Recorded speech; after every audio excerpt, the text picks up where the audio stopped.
Thanks everybody for joining.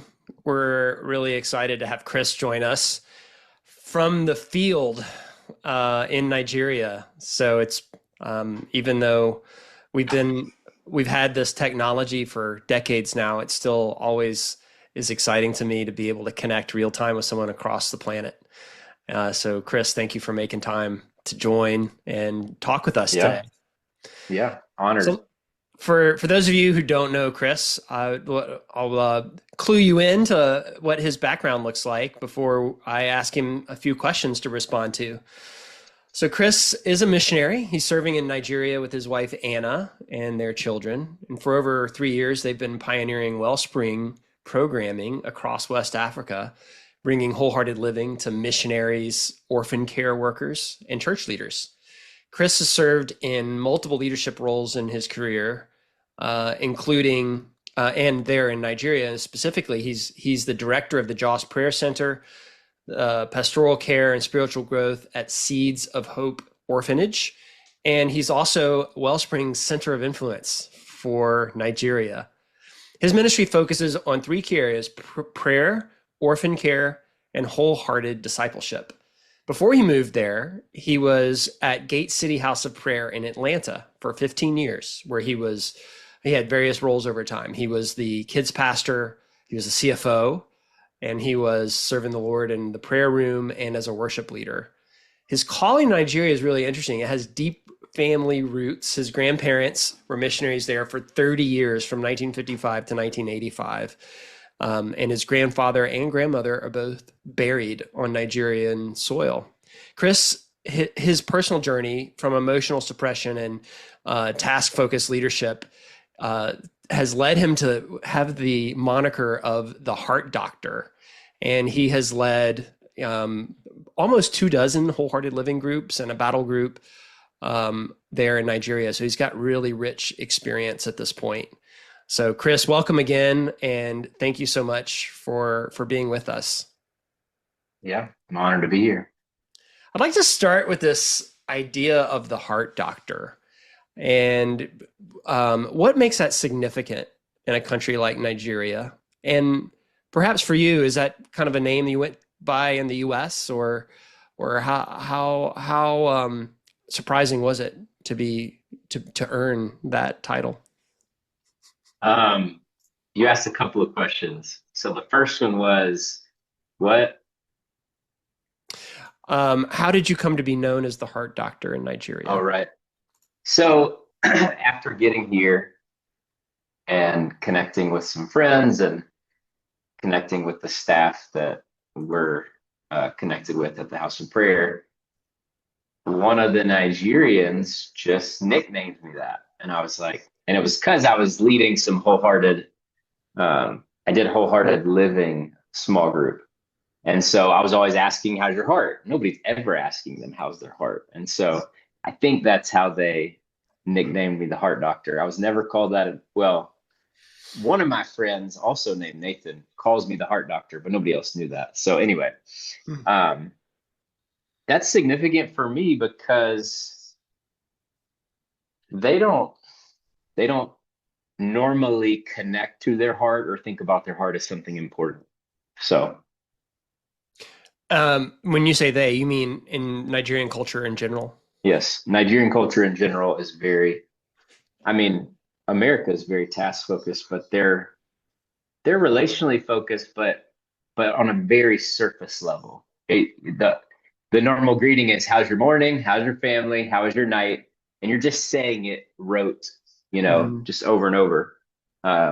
So to actually care about their hearts and for them to be seen caring for their hearts is special.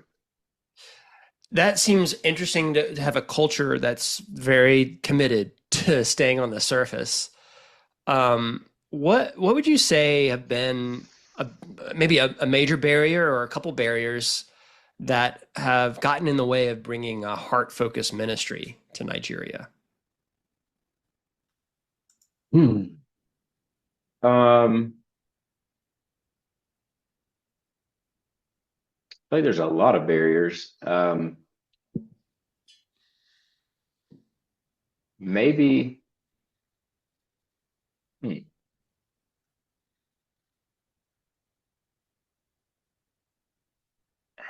there's so many, but I guess maybe one of the biggest ones is vulnerability not being safe normally here, which Mhm. I don't know that it is necessarily in America either. But when we started Wholehearted living with the first small group at the Missions and Prayer School, I added a question to the curriculum and I said, "What's your small group experience been like in the past? Mhm.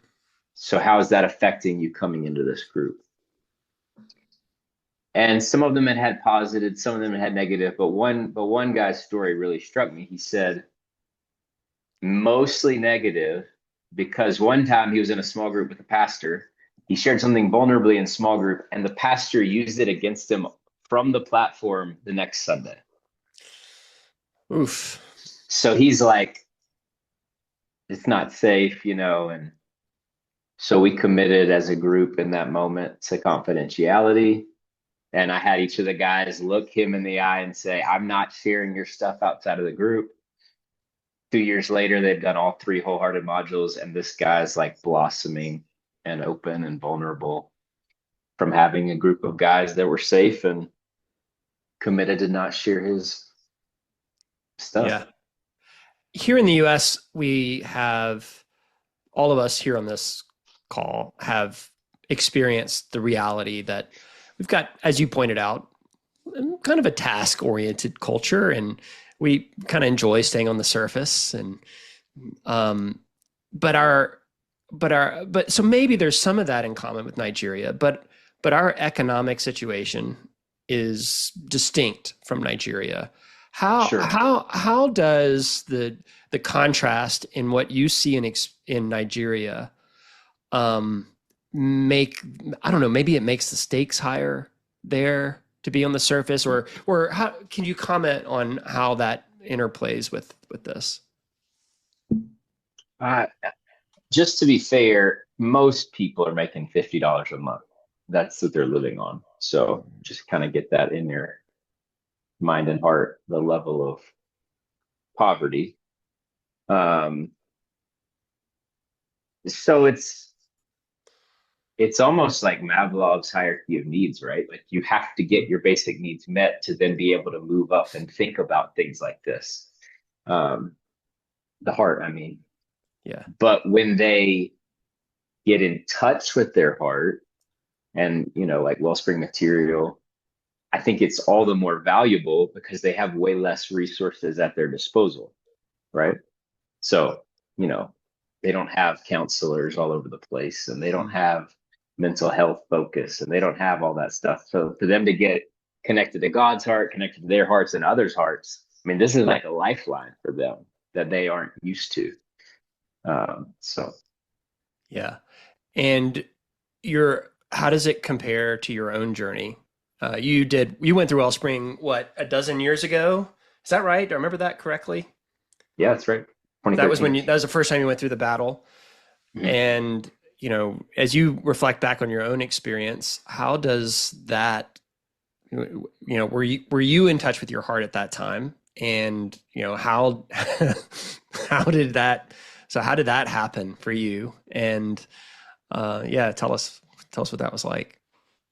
Um, I'll answer that, and then I want to say what I'm excited about right now. Um,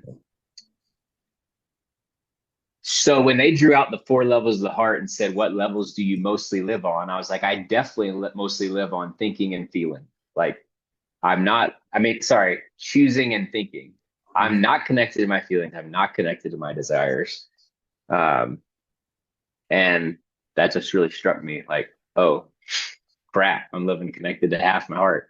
Um, and what was the rest of the question? How has I don't maybe how's that prepared you for what you're seeing in Nigeria or not?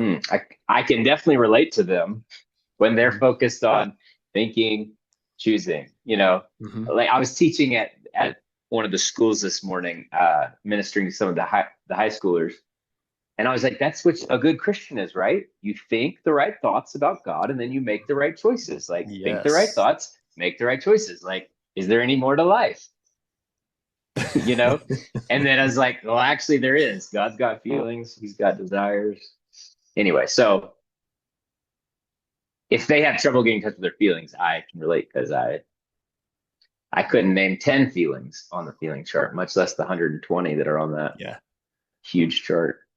So despite the fact that you come from a completely cultural background that's completely different, and you look I'm assuming you look different from most Nigerians. They call me Bature, because that means white person or foreigner. So Okay. yes, Yeah. that's They can see you from a mile away, in other words. mhm. Despite that, you can relate to them very intimately because you know what it's like to have half of a heart connected. And you see that a lot. Yeah, yeah, yeah, for sure. Yeah. Talk about how you've got kind of a diverse array of initiatives. So you're involved in an orphanage, but you're also involved in training missionaries. What is Walk us through how you've brought Wellspring programs into Nigeria. I think my internet glitched and it's raining and I have Starlink, so this might get bad. Go ahead. Can How did you I get into Wellspring programming? What'd you say? yeah, walk us through how you introduced Wellspring programming to the orphanage and to the missionary training. Okay. Um, at the orphanage, uh, I just kind of explained the four levels of the heart to the leaders there and kind of just give like a 30-minute spiel about four levels and how it had impacted me and if they'd be interested, the male leaders, if they'd be interested in doing it. And they said yes. And so we started a small group, Wholehearted Living. Um, and it was interesting because work dynamic wise, it's the founder of the orphanage, the guy that's in charge day to day, and the head house parent hierarchically in the organization as the small group. So it's not the leadership team, it's the highest level leaders, but they're all subordinates to each other. Um, so they had to take off their work hats um, to be able to relate just as brothers, which is risky but also powerful when they did that. And so you said powerful. Is there an example that comes to mind that might be helpful? Sure. Bature, who is the head house parent, was trying to surrender. Um, it was like the week on surrender, and he and his wife couldn't have kids. And so his surface desire was to have children. He's got surface desire, he's trying to surrender to the Lord because they can't have kids. And then, connecting to his deep desire. And the next week he came in and he said, the Lord told me, stop saying you don't have children. I've given you 14 children. He's in charge of that house at the orphanage. And so he was undone by the Lord saying that. And the other leader, Bombshek, who's the founder, and VIC, who's the center leader, were both like, yes, like this is what we've been wanting for all the house parents. You're getting it straight from the Lord. And this is how we want to all operate with the kids, like they're actually our children. So Bature had been holding back, like not giving his best to the kids because he's like, they're not my kids. Like, this is my job.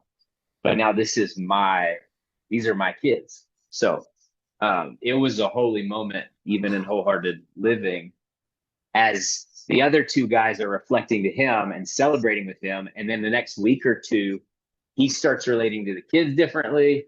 And in him relating to the kids differently, the other leaders are like, the atmosphere is changing here. Like the way people are relating is different because of his heart change. So that was the powerful part, is they're able to see him, affirm him.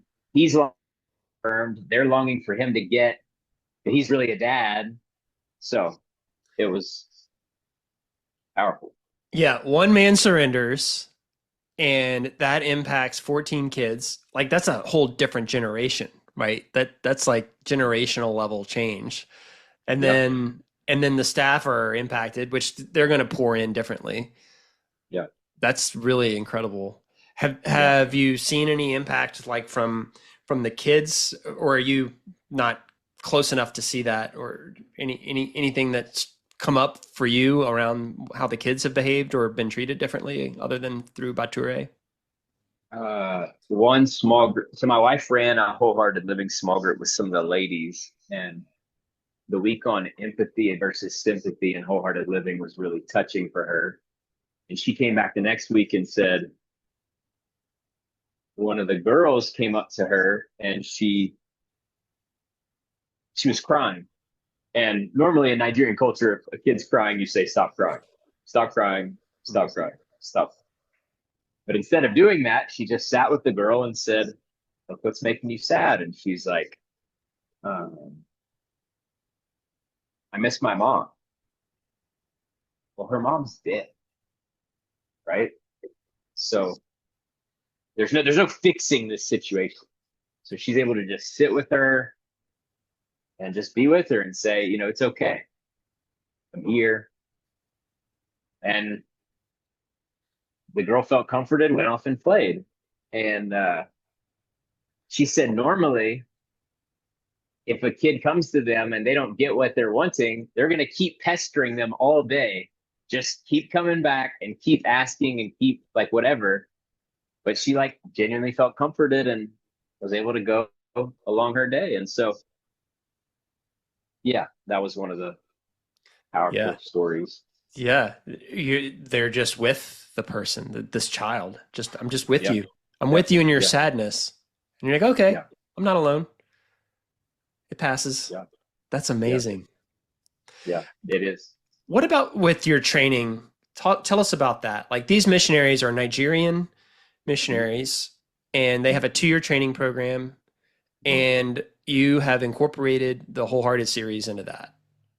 Yeah. So one of my close friends was Jesse Diggs, who runs the organization called Sympathy Six, and they have a 2-year training school. Well, he and I and two other leaders here in Nigeria went through Wholehearted Leading in 2023, and it was really impactful for him. And he was like, "Well, why don't you run these small groups in our small group slot in 2-year training school?" So we started with one small group. We only had first year students at the time, so they're normally having a small group every single week, just with no curriculum. So plugged me in and Wholehearted Living in, and with one of the teachers at the school, he was part of the group. Um, and the love they had for each other just started to blossom, and the vulnerability and the masculine intimacy was powerful, and all the more powerful because they're not like they don't even look each other in the eye. Like that's not a thing here. It's actually respectful to look away.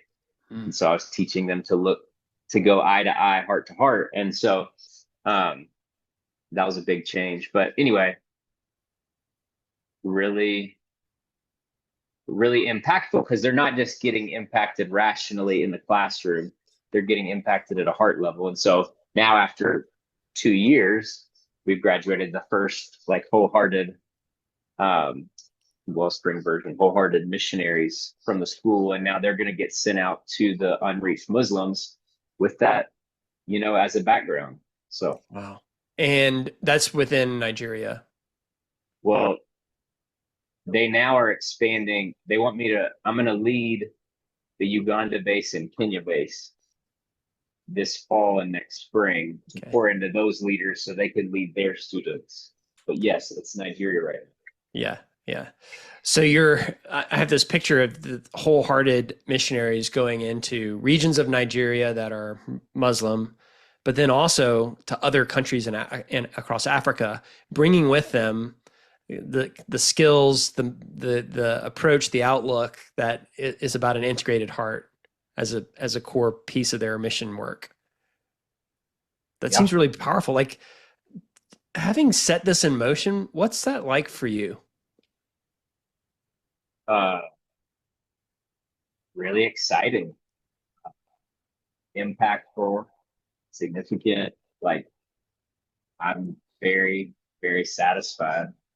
I've added I'll tell you all this and y'all can take it to whatever you're doing.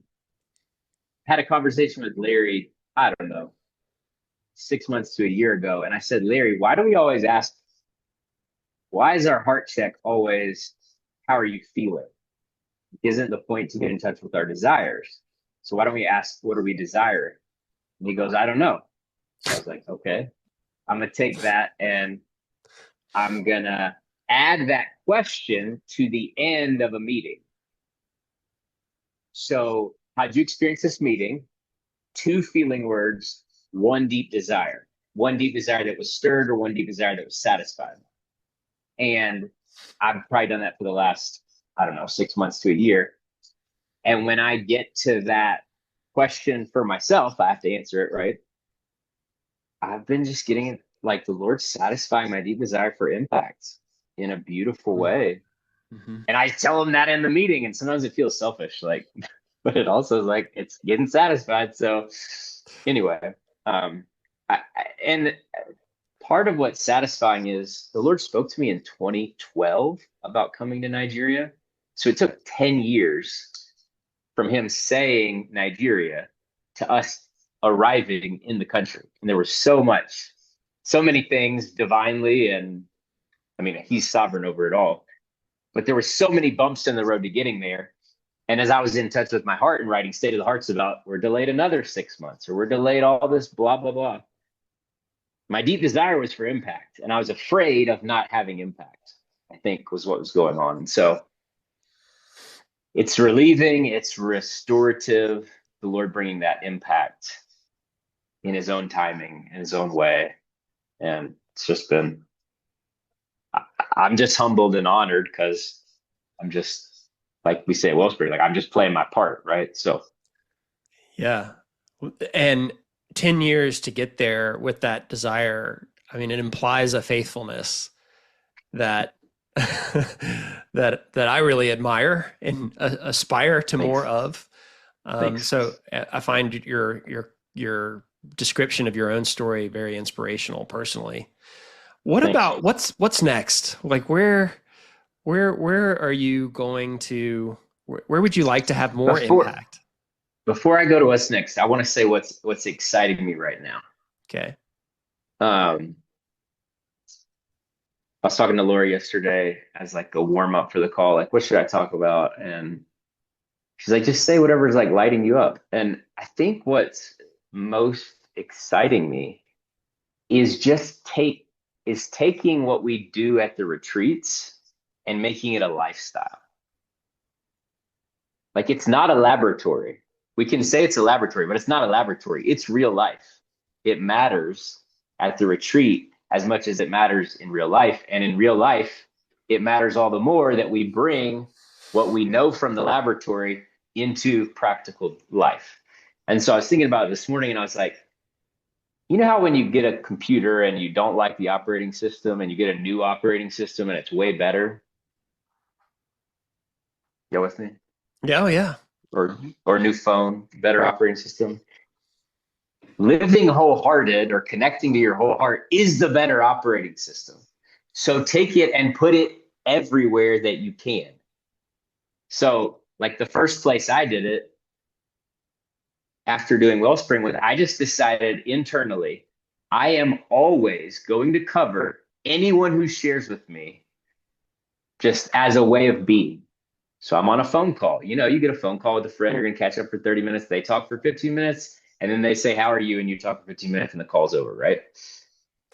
Or they share and then I just awkwardly say, hey, they ask about me. And I say, before I share about me, I'd love to just respond to what you said.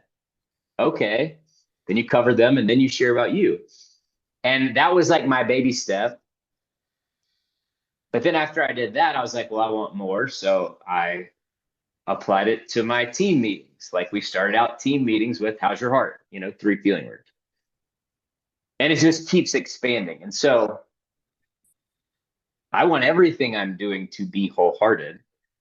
And I want everything y'all are doing to be wholehearted because it's just a better way of being. So if it's your house church, if it's your small group, if it's at work, like I don't care where it is, these new wholehearted living small groups are awesome. Like Anna and I have led multiple ones here. We're Battle alumni, and they're written better than the Battle curriculum is written. Like it's just the upgraded version of Wellspring. So, and they're even shorter and sweeter. So you just plug it and play it with three new people or three old people, like whoever it is. I think that's what's most exciting me, and that it works anywhere. If it works in Nigeria, it's going to work in America. Like just do it. Yeah, that's something that's so striking about what you're describing is that you're building wholehearted groups in Nigeria where you've got this huge cultural barrier. I mean, they speak different languages, they see the world Yeah. differently, they've had a Yeah. completely different economic background, and Yeah. yet you're able to encourage and invite and I guess quote unquote win participation in wholehearted groups. What would you advise to Americans who feel, us on this call, who maybe are intrigued by the idea of putting together a wholehearted group by helping other people upgrade their OS, but maybe feel some hesitance or fear in doing that? What would you advise us? Well, I'd love to sit down with each of you and engage your heart about what's behind that. And then, based on whatever you say, guide you, but I can't do that, obviously. So yesterday in my, uh, one of my my Wellspring team meetings with guys here at Seeds of Hope, this dude was getting in touch with one of his fears. And you know how we do the what would that give you exercise? Oh, yeah.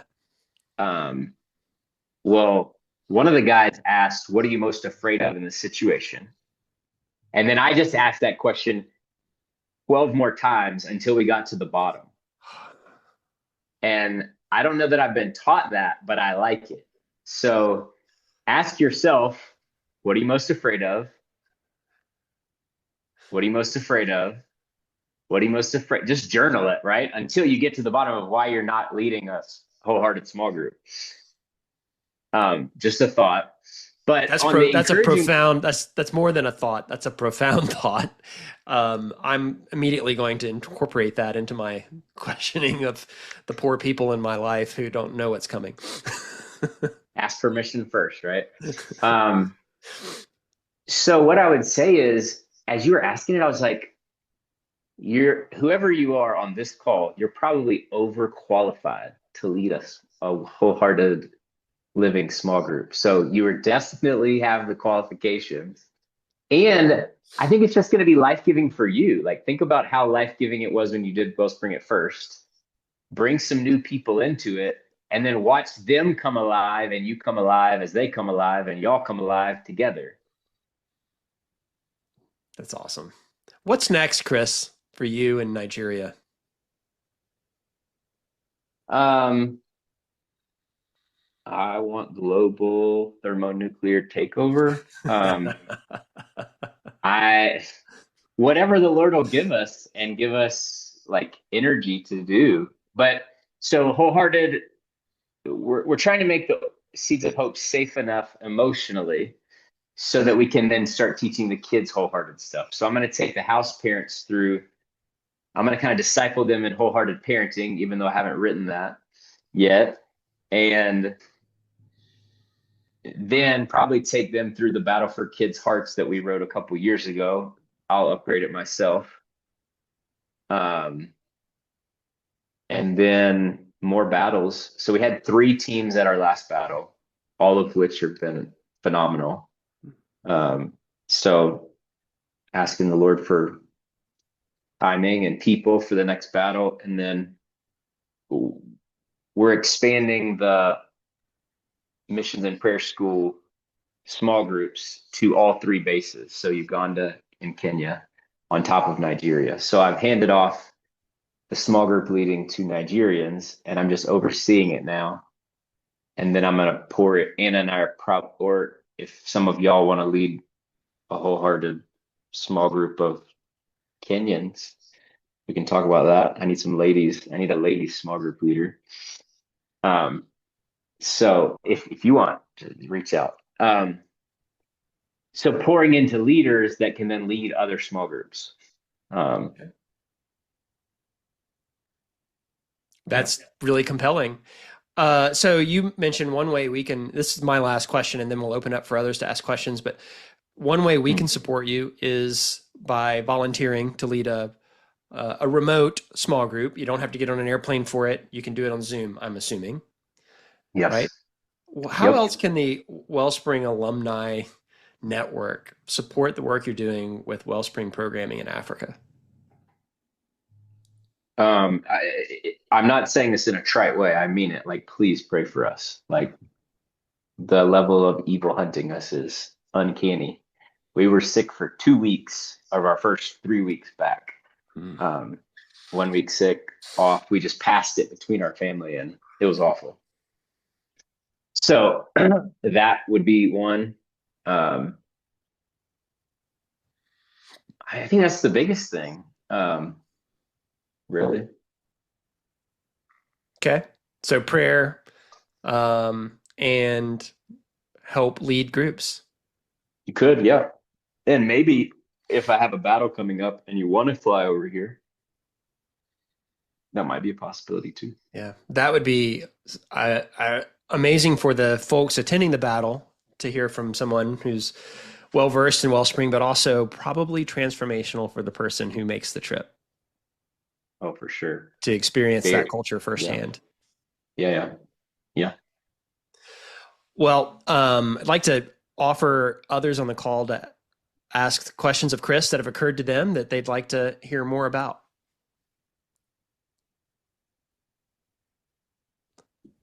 I have a question. Hi, Chris. Hey, Laura. Um, Earlier you shared something about meeting with a group of high school students. Was that this Mhm. morning? You said this morning? Yeah. And you shared about thinking, choosing. But then you said that God also has feelings and desires. And I'm just curious if you would share a little bit more about what you said to them and how, if they responded. I don't know how big of a group it was, but if you got any response to that with a group of Yeah. teenagers. Oh man, it was awesome. Um, let me see. I'm trying to say it succinctly. So God has 4 levels to his heart, if you will, and therefore we have 4 levels to our heart. So we're made in his image. Um, Mm. so I was just drawing out the elevator so that they understood that they have 4 levels. And I was actually saying I had just I'd done their chapel, their spiritual emphasis week on having the best dad in the whole world. God is our father. Mm. And he's the opposite of the negative things you've experienced from your natural father because he's Mm. perfect and he's not broken. And so I said, don't let what I said just impact you at a thought and choices level. Because I was asking them what was their number one takeaway and how it impacted them. And so I said, I'm asking how it impacted you because you have feelings and desires. And if Mm. you're not in touch with them, you're going to run everywhere else to get your surface desires met. So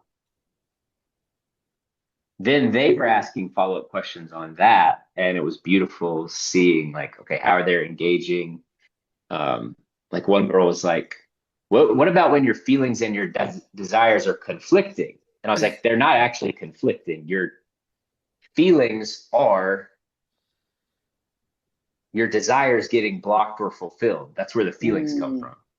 And so this culture is so angry. I've never been in such an angry culture. And so I said, guys, you know how everybody's so angry? They're like, yeah. I Mm. go, there's a desire being blocked, like that's causing everybody to be angry. And they're like, yeah. And so anyway, I told a story that was culturally relevant, and they were like, their light bulbs were going off on, the longing, them having deep desires and God being the only one that can really satisfy. Because I was like, name some desires. And one girl goes, Nintendo Switch Lite, the blue one. And I was like, okay, can I Okay, ask we'll you a few start there. questions? Yeah, surface What would that level. give you? What would that give you? Yeah. What would that give you? It didn't go as deep as I wanted, but she was kind of getting that Yeah. that actually wasn't a deep desire, which Yeah. was a new thought for her. Such a good example. And Yeah. so Yeah. thanks Thank for asking. you. Yeah, thanks for sharing that. I love teenagers and children, and I just was so curious about how they responded. So I'm grateful that Yeah. you Yeah. got that kind of impactful response. Thank you, Yeah. Chris, I got a question for you. Mike. When you were talking about pitching the idea of doing Wellspring to whoever it was there in Nigeria that you Mhm. Mhm. pitched it to originally, Yeah. what do you think was the one or two key things that made them say, yes, let's do this? Hmm. I love the way your mind thinks, Mike. I love the way your mind thinks, Chris. Um, what were the one or two things that probably clicked for them? Hmm. So I usually do two things when I do a spiel. I talk about the four levels of the heart, and I talk about covering. And so I think, and then I always ask the question, what levels are you mostly living on? And if you have, if one level of your, if one part of your regular heart that stops working, then what happens to your body? You die. Well, now you're living, you can't be living. Part of your spiritual heart is dead if you're not connected to one of those levels. Say that. And then, so the four levels of the heart was impactful because they're like thinking, choosing. And then I use the covering example of like, have you ever been in a small group and like you shared something vulnerable and people were silent? They're like, yeah. It's like, have you ever been in a small group and somebody like tried to fix you? How'd that make you feel? What about the Bible answer person? Like, I do all three of those, and they're like instantly, yes. And I'm like, well, what if you identify, affirm, and share instead? And so both of those things, I think they were able to just like grab on and go,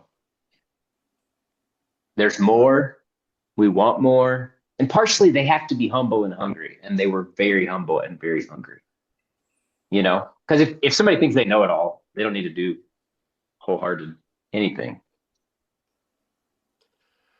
That's good. Yeah, thank you. Thanks for asking. Chris, that's a brilliant way to approach it. Everybody in the world has been in one of those small groups, and nobody has liked that experience. So that's brilliant. And Dana has a hilarious video. I don't remember which Wholehearted it is in. Maybe Laura remembers, but it's Wholehearted Community or Wholehearted Leading. And she does the person doing the bad thing over and over and over again. So, sorry, I'm getting interrupted. Auntie?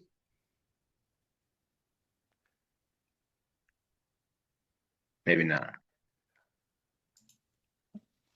All right. Well, this has been great. Thank you, Laura and Mike, for great questions.